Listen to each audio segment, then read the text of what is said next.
Pato, ¿Todo bien? bien, ¿vos? ¿Todo tranquilo? Primer piso. Sí, ahí.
Hola, buenas tardes.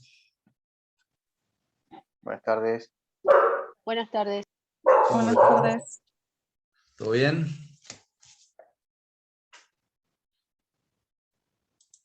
¿Me escuchan? Sí, sí. Ah, bueno, ok. Bueno, les anticipo, hoy voy a dar una clase medio corta porque a las 4 tengo un inconveniente, así que no voy a poder continuar. Vamos a dar una clase desde ahora a las 4 menos cuarto. ¿Eh?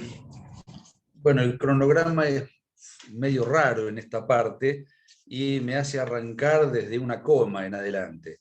Ustedes, supongo, y quiero creer y espero que haya sido así, la última clase del viernes pasado comenzaron a haber obligaciones solidarias. Díganme, por favor, si es así. Sí, sí. Correcto. Y según el cronograma, hoy tendría que empezar con la mora en las obligaciones solidarias. Ustedes vieron los efectos principales de la solidaridad y ahora estamos con los efectos especiales, para terminar con solidaridad pasiva y luego ver todo solidaridad activa. Calculo que me va a entrar en estos 43 minutos de clase que vamos a tener. Bien, el tema particular de las obligaciones solidarias es, recuerden que cada codeudor, si estamos hablando de solidaridad pasiva, se libera si cumple con la totalidad de la prestación, y que cada acreedor, si estamos hablando de solidaridad activa, tiene el derecho de exigir la totalidad de la prestación. Luego, una vez que la obligación se ha extinguido, nacen dentro de cada grupo determinados efectos secundarios, fundamentalmente respecto de la distribución o de la contribución que tiene que hacerse el grupo deudor o el grupo acreedor para que todos queden más o menos en situaciones parejas respecto de lo que han pagado o de lo que han recibido. ¿Qué pasa con la mora? La mora en el cumplimiento de una obligación o incluso la inejecución total de la obligación por parte de un codeudor propaga sus efectos respecto de los demás codeudores. Es decir, la mora o el incumplimiento de uno hace responsables a todo el grupo de codeudores. Esto está en la primera parte del artículo 838, que dice: la mora de uno de los deudores solidarios perjudica a los demás. Si el incumplimiento se hace imposible por causas imputables a un codeudor, los demás responden por el equivalente de la prestación debida y la indemnización de daños y perjuicios. De tal manera, no importa que algún codeudor no haya incurrido en mora o algún codeudor no haya sido el causante del incumplimiento imputable.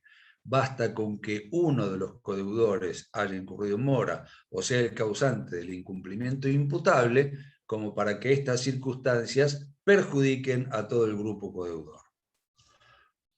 Respecto del dolo, la situación es diferente. Respecto del dolo, el mismo artículo, en la última parte, dice: las consecuencias propias del incumplimiento doloso de uno de los codeudores no son soportadas por los demás. Esto quiere decir que si uno de los deudores incumplió con dolo, esto no perjudica y no hace incumplidores dolosos a los demás. ¿Cuál es la razón? Bueno, porque el dolo, digamos, en la intención deliberada de no cumplir, es un poco la patología de la responsabilidad. Lo usual es que si se incumple una obligación, no sea por dolo, sino que sea por culpa, es decir, un incumplimiento por negligencia, por imprudencia, por impericia. Por eso es que el incumplimiento doloso siempre es personal y no acarrea las consecuencias de ese incumplimiento doloso respecto de los demás codeudores. En el código anterior, esto tenía su importancia, dado que había claras diferencias en perjuicio de los deudores si el incumplimiento había sido por culpa o había sido por dolo. Se respondía con una indemnización mucho más onerosa si el incumplimiento había sido doloso. Hoy, con este nuevo Código Civil y Comercial, prácticamente las diferencias entre incumplir en forma culposa o incumplir en forma dolosa se han disipado. Prácticamente, salvo algunos pocos supuestos que me enumera el código, que no viene al caso verlo, ya lo veremos cuando ustedes cursen derecho de daños, salvo esos pequeños excepciones, como principio general es lo mismo incumplir con dolo que incumplir con culpa, sobre todo por la norma general respecto de la responsabilidad que está contenida en el artículo 1740, que trae lo que se denomina el principio de la indemnización plena, que dice: la reparación del daño debe ser plena. Consiste en la restitución de la situación del damnificado al estado anterior al hecho dañoso. De tal manera, esto se aplica tanto para cuando el daño fue causado con culpa o el daño fue causado con dolo. Y si estamos en la responsabilidad, en la obligación de fuente contractual, cuando el incumplimiento ha sido por culpa o el incumplimiento ha sido por dolo. Las consecuencias perjudiciales para el deudor incumplidor son las mismas. Deberá poner al acreedor, a la víctima, al perjudicado, en la situación anterior, en la situación en que se encontraba antes de sufrir el daño. Ya sea que el daño fue causado con culpa o el daño ha sido causado con dolo. En cuanto a la suspensión y la interrupción de la prescripción, el artículo 839 dice: la interrupción y la suspensión del curso de la prescripción extintiva están regidas por lo dispuesto en el título primero del libro sexto. Código, correctamente, para evitar repeticiones innecesarias, remite los efectos de la suspensión y de la interrupción de la prescripción cuando la obligación es solidaria al título correspondiente de la prescripción. Por lo tanto, nos vamos al artículo 2540, que dice: la suspensión de la prescripción no se extiende a favor ni en contra de los interesados, excepto que se trate de obligaciones solidarias o indivisibles. Por lo tanto, la suspensión del curso de la prescripción perjudica, respecto de uno de los codeudores, perjudica de la misma manera al resto de los codeudores.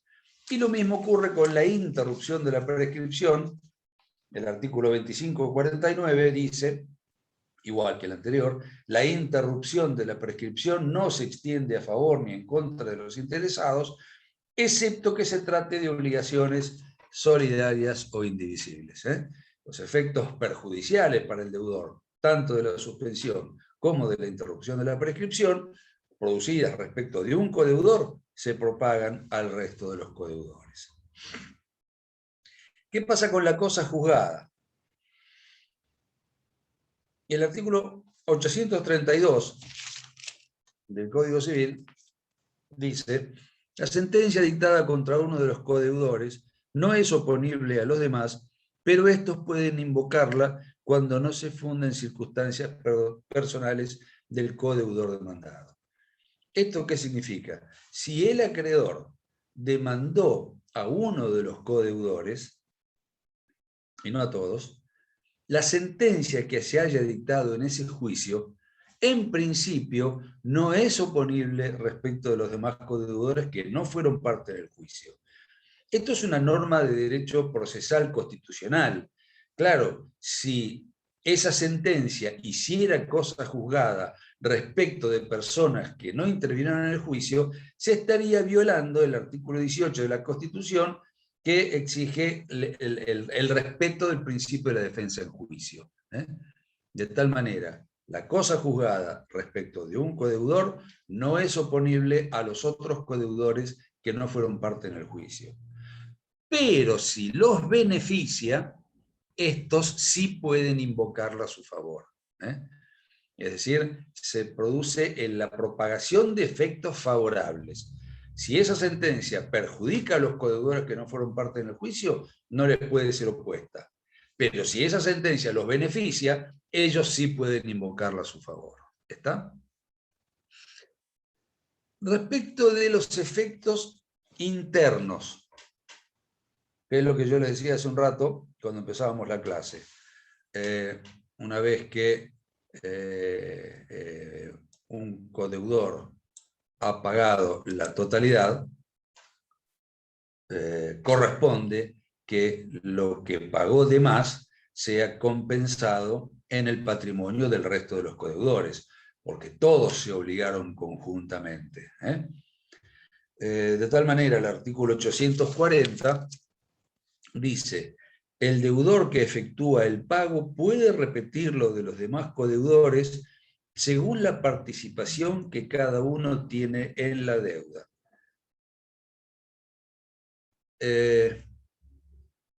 Claro, las participaciones no necesariamente son iguales. Si las participaciones de cada deudor en la deuda fueran iguales, no habría ningún inconveniente. Entonces, si somos 3 codeudores y uno de ellos pagó la totalidad, que es 100, si las participaciones fueran iguales, el que pagó 100 puede repetir de cada uno de los otros dos 33,33. Y así cada uno habrá terminado pagando 33,33. Pero no es obligatorio que las participaciones sean iguales. Las participaciones pueden ser desiguales. En la obligación, los 3 codeudores pueden uno tener una participación del 50% y el otro del 25% y el tercero del 25%, o uno puede tener una participación del 90% y otro del 5% y otro del 5%. Incluso les digo más, hay algunos cuya participación es 0 y aceptaron aparecer en la obligación como codeudores para facilitar la contratación de la obligación respecto de otro que es el único interesado. Ejemplo, supónganse que nosotros somos 8 personas, decidimos ir a pedir un préstamo, al revés. Ustedes 5 deciden ir a pedir un préstamo al banco porque quieren hacer un emprendimiento. Pero ustedes 5 son absolutamente insolventes. Entonces dicen: che, ¿por qué no lo llamamos a Brun, que está recontra podrido en plata, a ver si acepta aparecer en el préstamo junto con nosotros? Entonces, si vamos con Brun, cualquier banco nos va a dar fácilmente el $1.000.000 que nosotros necesitamos.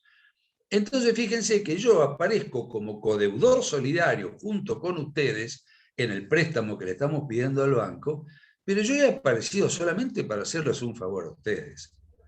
Por lo tanto, si yo pago después, si el banco después me viene a ejecutar el crédito a mí y yo pago la totalidad, yo les voy a poder reclamar todo el $1.000.000 que ustedes me deben a mí. Porque yo simplemente estaba de favor. Al revés, si alguno de ustedes pagó el $1.000.000, después nada me va a poder venir a reclamar a mí. Porque recuerden, mi participación era cero. Yo solo aparecí simplemente para favorecer que ustedes puedan obtener el préstamo. Por lo tanto, si la solución terminara en el 840, no podríamos nunca saber exactamente cuánto tiene que pagar cada uno. Porque el 840 nos dice según la participación que cada uno tiene en la deuda. Para saber entonces cuál es la participación de cada uno, y esto obviamente se va el problema va a aparecer cuando haya un conflicto. Recuerden, supóngase que todos somos codeudores. Fuimos a pedirle el $1.000.000 al banco, yo pagué el $1.000.000, y entonces los voy a llamar a ustedes 7 y les voy a decir, ustedes 8, y les voy a decir, muchachos, venga el millón, y todos ustedes van a ser los osos y no me van a querer pagar un mango. Por lo tanto, voy a tener que iniciarles a ustedes un juicio por repetición de lo que yo he pagado de más. Tengo que demostrarle al juez cuánto les voy a reclamar a cada uno. Porque las cuotas, reitero, pueden ser desiguales. ¿Cómo le demuestro al juez cuál es la cuota de Escalante, cuál la de Canal, cuál la de Garibotti, la de Peñalver, la de Trevisol, la de Bogarín, la de Moricón y la de Vives? ¿Cuál es la cuota? Bueno, una ayuda nos da el artículo siguiente, el artículo 841, que dice, determinación de la cuota de contribución. Las cuotas de contribución se determinan sucesivamente de acuerdo con, y acá nos hace una enumeración en 4 incisos que son sucesivos. Es decir, primero tenemos que ir al inciso A, lo pactado, de acuerdo con lo pactado. Claro, acá no habría ningún problema. Si cuando ustedes me vienen a buscar para pedir el préstamo al banco, bueno, yo le digo, bueno, un momentito, vamos a pedir $1.000.000, pero vamos a dejar todo aclarado. Si el banco me reclama el millón a mí, yo les puedo a ustedes después reclamar todo el millón. Y Escalante va a tener, si las partes son desiguales, bueno, Escalante va a tener el 20, Canal el 10, Garibotti el 5, Trevisol el 15, y así sucesivamente, hasta llegar al 100, obviamente.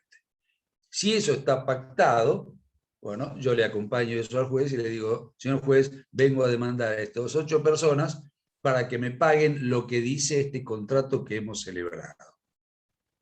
Lo pactado es la primer pauta a tener en cuenta de cuáles son las proporciones de cada uno. Por ahí no hay ningún pacto. Entonces nos debemos caer en el segundo inciso. B.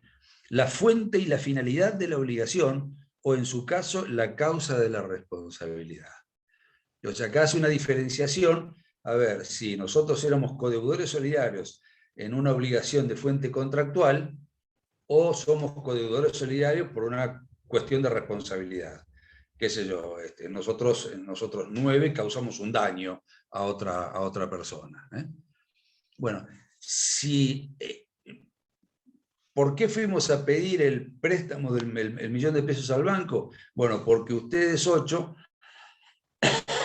iban a instalar un comercio, una verdulería. Iban a poner una verdulería en Güemes y Alvarado, lugar ideal para vender muchas manzanas en Güemes y Alvarado. Instalaban la verdulería y entre ustedes hicieron una sociedad anónima donde establecieron las acciones que cada uno tenga en esa sociedad. Entonces, en esa sociedad anónima establecieron que Escalante tiene 10 acciones, Canal tiene 15, Trevisol 25, y así hasta llegar al 100%. Entonces, de ahí hemos descubierto cuál es la proporción. Por lo tanto, yo le voy a poder reclamar a Escalante su participación en el millón, que será de acuerdo con la cantidad de acciones que tiene en ese derecho de las obligaciones sociedad anónima, su verdulería de confianza. Tiene el 15, le podrá reclamar el 15. Canal tiene el 10, le podrá reclamar el 10. ¿Estamos de acuerdo? En la fuente y la finalidad de la obligación. Si no existe si no podemos saber cuál es la causa de por qué pedimos el $1.000.000 al banco, nos vamos al inciso C. Las relaciones de los interesados entre sí. Bueno, de alguna manera, de algún lado tiene que surgir.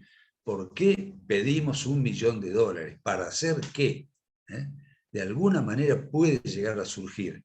Y de esas relaciones entre los interesados entre sí, pueden llegar a surgir la participación de cada uno. Y si aún así no se puede descubrir la participación, ahí sí nos caemos al último inciso, que dice que se considera que todos son interesados por partes iguales. Perdón, el inciso, perdón, me quedaba uno. El inciso quinto dice, las demás circunstancias, el cuarto, las demás circunstancias. Esto de las demás circunstancias o las circunstancias del caso, esto lo vamos a encontrar en la mayoría de las enumeraciones del código, que es un artículo que abre la posibilidad para que el juez indague lo que quiere indagar. Por ahí de algún lado del expediente surge cuáles son las participaciones de cada uno. Y bueno, y si tampoco en este caso surge cuál es el monto que cada uno tiene que pagar, la última parte dice, si por aplicación de estos criterios no es posible determinar las cuotas de contribución, se entiende que participan en partes iguales. Si de ninguna manera surge, se entiende que participan en partes iguales. Ojo, recuerden cuál era el presupuesto. Yo les inicié juicio a todos ustedes. A mí no me importa realmente. Yo voy a intentar cobrar todo el $1.000.000. Ya sea que cada uno de ustedes me pague una parte igual a la de su compañero, o que se pueda descubrir cuál es la proporción distinta que cada uno de ustedes tiene en la deuda. Por lo tanto, ahí todos van a querer colaborar. Yo iniciaré el juicio y los demandaré a Escalante, a Trevisol, a Bogarín, etcétera, etcétera, por $1.000.000. Y cada uno de ustedes, al contestar la demanda, se va a preocupar por decir, mi parte es el 10%. Cada uno va a tratar de que su parte sea lo menor. Lo va a tener que demostrar. Y si no lo demuestra, cada uno de ustedes va a pagar una parte igual a la del otro. Y todo el millón se dividió 8. ¿Siguen siendo 8?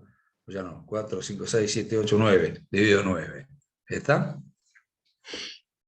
Esta es entonces la solución a descubrir la participación de cada uno de los deudores, pero una vez que uno de ellos ya ha extinguido la deuda por pago y el acreedor ha resultado satisfecho. El banco cobró el $1.000.000.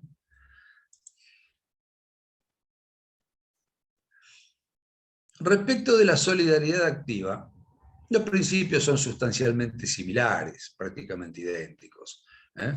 Hay solidaridad activa cuando el presupuesto sea que hay un deudor común y varios acreedores solidarios. Recuerden, son solidarios porque han pactado que cada coacreedor tiene el derecho de exigir del deudor la totalidad de la prestación. El artículo 844 dice, el acreedor o cada acreedor o todos ellos conjuntamente pueden reclamar al deudor la totalidad de la obligación. Ese es el beneficio que otorga la solidaridad, que cada coacreedor pueda reclamar al deudor no su cuota parte, sino la totalidad. Y concomitantemente el artículo 846, inciso A, dice, la obligación se extingue en el todo cuando uno de los acreedores solidarios recibe el pago del crédito. Claro, esto cae de maduro. Si la obligación era de un monto de $1.000.000, cuando uno de los acreedores demandó al deudor y éste le pagó a él $1.000.000, la obligación se extingue. No es que después va a venir otro acreedor y lo va a demandar al deudor por otro $1.000.000 y así sucesivamente. El primero que obtenga el pago íntegro extingue la obligación respecto de todo el mundo, ¿sí? Una cosa importante es lo que trae el artículo 845, que es lo que se denomina el principio de prevención. dice el 845, si uno de los acreedores solidarios ha demandado judicialmente el cobro al deudor, el pago solo puede ser hecho por este al acreedor demandante. Lo que trae el artículo 845 es la excepción al principio general. ¿Principio general cuál es? Que en caso de que haya una obligación solidaria de solidaridad activa, el deudor tiene absoluta libertad para exigir a cuál de sus coacreedores le hace el pago. No está condicionado por ningún coacreedor.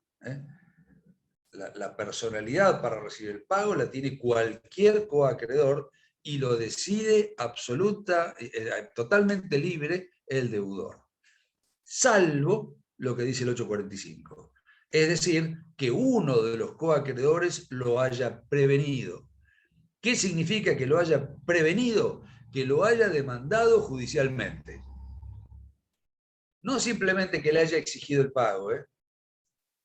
Uno de los coacreedores le mandó una carta o documento intimándolo a que pague. Eso no es prevenirlo. El artículo, al igual que su antecedente en el código anterior, exige la demanda judicial.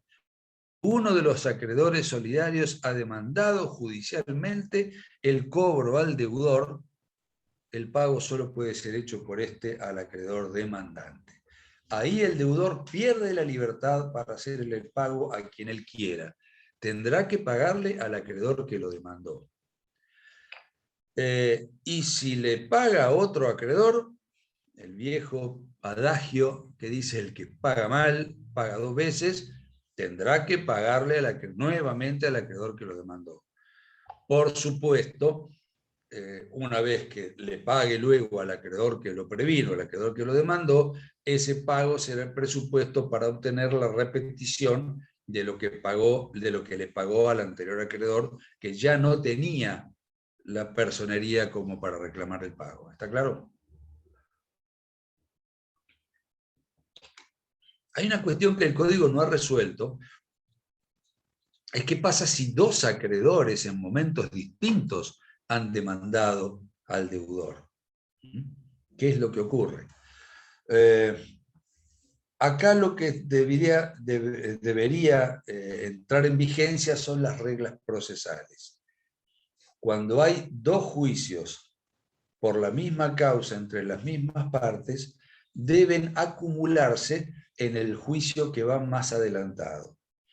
De tal manera, si un acreedor demandó antes que otro, pero notificó la demanda después que el otro, entonces deberán acumularse ambos juicios en el juicio que está más adelantado, es decir, en el juicio donde ya se ha notificado la demanda y se ha trabado la litis. Acá surgen claras las reglas procesales que surgen del Código de Procedimiento Civil y Comercial y que, bueno, lo dejo para que ustedes los aprendan cuando vean Derecho Procesal Civil o la práctica procesal civil. A ver qué otra cosita. Respecto de otros medios de extinción, además del pago, el inciso B del artículo 846 dice, en tanto uno de los acreedores solidarios no haya demandado el pago al deudor, la obligación también se extingue en el todo si uno de ellos renuncia a su crédito a favor del deudor o si se produce novación en pago o compensación entre uno de ellos y el deudor. Esto es lo mismo que sucedía en la solidaridad pasiva. La compensación, la novación, la dación en pago o la renuncia como medios extintivos de obligaciones producida entre uno de los coacreedores solidarios y el deudor producen efectos totalmente extintivos de la obligación, propagan sus efectos a los demás coacreedores. Y el inciso siguiente nos va a decir que respecto de la confusión, en cambio este principio no es así. Dice el inciso C del 846, la confusión entre el deudor y uno de los acreedores solidarios solo extingue la cuota del crédito que corresponde a este. Es decir, si se produce la confusión entre el deudor y uno de los coacreedores solidarios, supónganse que hubo confusión por causa de muerte, falleció el coacreedor y su heredero era uno de los coacreedores y su heredero era el deudor común, entonces se ha producido la extinción de la obligación entre ellos dos por confusión, pero no propaga los efectos respecto de los demás. Ese deudor que ahora se convirtió en acreedor, se extinguirá la parte que tenía como acreedor y tendrá que contribuir respecto de los otros coacreedores. Creo que hay una pregunta. El que exige debe notificar al resto de acreedores. Ay, Lucía Vives, no le entiendo. Abra el micrófono y pregúnteme. No le entiendo la pregunta. Claro, que has dicho que puede exigirla a uno de los deudores. Este a la vez debe No, el notificar al deudor es resto de acreedores. común. Estamos en solidaridad activa. El Ah, deudor es común. Acá hay un solo deudor y hay varios acreedores. claro.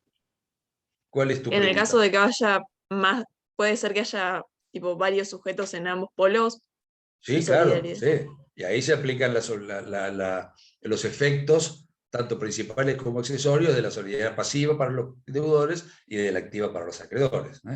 Ahí cada uno de los coacreedores tiene el derecho de exigir de cada uno de los codeudores la totalidad. Y si tu pregunta va por el lado de la prevención, si uno de los coacreedores ha demandado judicialmente a uno de los codeudores, ese pierde la libertad de pagarle a los demás, pero no los otros. Claro. Los otros sí siguen teniendo la libertad, porque no fueron prevenidos. Ahora, si uno de los coacreedores demandó a todos los codeudores, entonces ya ningún codeudor podrá pagarle a otro coacreedor que no sea el que promovió la demanda. ¿Sí? Bueno, muchas gracias. Respecto de la transacción, el 846D trae un principio similar al que vimos con relación a la cosa juzgada. Dice, la transacción hecha por uno de los coacreedores solidarios con el deudor no es oponible a los otros acreedores, excepto que estos quieran aprovecharse de esta, de la transacción. Es la propagación de los efectos favorables, igualmente que en la cosa juzgada. Acá uno de los coacreedores hizo una transacción con el deudor. Se realizaron entre ellos concesiones recíprocas, en virtud de las mismas se extinguió la obligación. El principio general es que se extinguió entre ellos dos y no puede afectar a los otros que no fueron parte en ese contrato de transacción. Pero si los beneficia, sí pueden invocarla a su favor. No les puede ser opuesta si los perjudica, pero sí la pueden invocar si los beneficia. ¿Está? Con respecto a los efectos internos, es exactamente lo mismo que en la solidaridad pasiva. El artículo 848 dice: las cuotas de participación de los acreedores solidarios se determinan conforme lo dispuesto por el 841. Entonces, si uno de los acreedores recibió la totalidad, ¿cuánto tiene que contribuir a los demás? Bueno, habrá que ver lo pactado, o la fuente y finalidad de la obligación, o las relaciones de los interesados entre sí, o las demás circunstancias, y si todo esto no echa luz sobre la participación, entonces se entenderá que cada uno de los acreedores tiene una participación igual a la de los demás. Todos están en partes iguales, ¿está? Esto es lo mismo que en la solidaridad pasiva. Por último, el 849 plantea el caso de muerte de uno de los acreedores. Dice el 849, no sé si dije bien, el 849, si muere uno de los acreedores solidarios, el crédito se divide entre sus herederos en proporción a su participación en la herencia. Después de la partición, cada heredero tiene derecho a percibir según la cuota que le corresponde en el haber hereditario. Claro, esto sigue el principio de transmisión de las obligaciones por causa de muerte. Recuerden ustedes que el efecto de las obligaciones es relativo entre acreedor y deudor y se extiende, salvo que sean intuitae personae, a los herederos a quienes se transmiten. De tal manera, si uno de los coacreedores muere, esa parte del coacreedor muerto se transmite a sus herederos universales. Si tiene un solo heredero, no hay inconveniente. Ese heredero tendrá la misma parte que tenía el coacreedor fallecido. Pero si tiene varios coherederos, no se distribuyen partes, no necesariamente se distribuye esa cuota del crédito en partes iguales entre sus herederos, sino que habrá que analizar cuál es la porción hereditaria que tiene cada uno de los coherederos.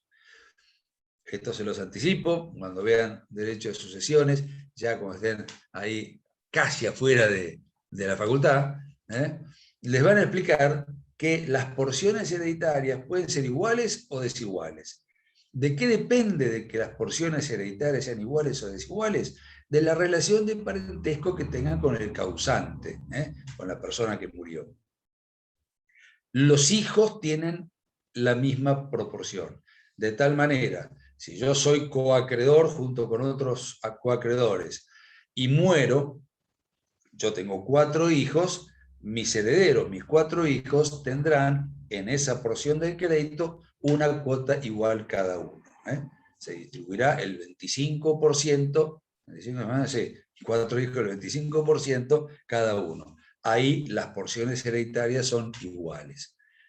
Pero si no tengo hijos, no tengo descendientes, pero por ejemplo tengo ascendientes y tengo cónyuge, los ascendientes y el cónyuge o la cónyuge tienen porciones desiguales, porciones hereditarias distintas. Los ascendientes reciben el 50% de lo que reciben el cónyuge en la sucesión hereditaria.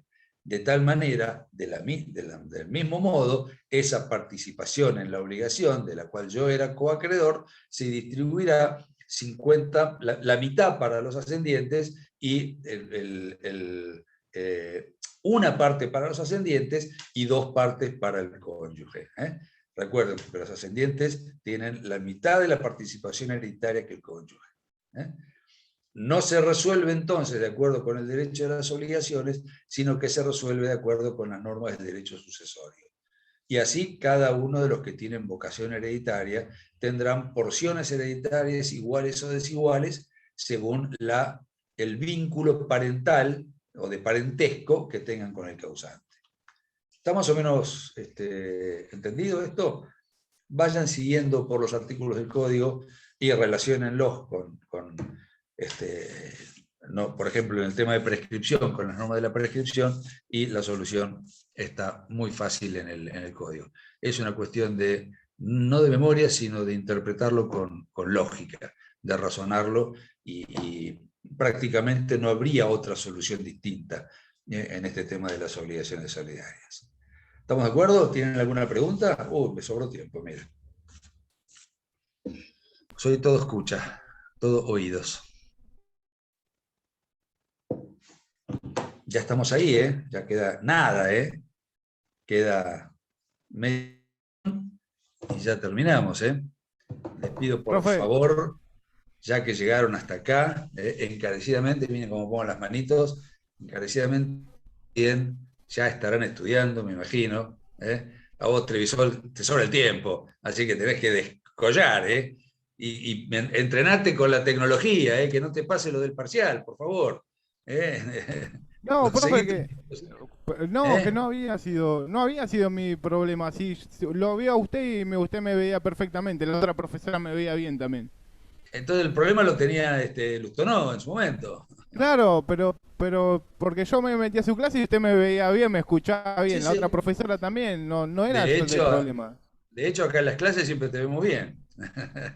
Pero bueno. No, por eso me parecía raro y estaba re nervioso ese día. Bueno, pero salió todo bien. Bueno, supongo que este será el último curso virtual. Ya el año que viene empezaremos presencial. Ojalá que no nos veamos con ninguno de ustedes. Bueno, sí, nos vamos a ver en años. No creo que ustedes tengan ganas, ¿no? Pero el 3 de enero, me acaban de informar hace un rato de la facultad, el 3 de enero empieza el curso de verano de Derecho de Daños.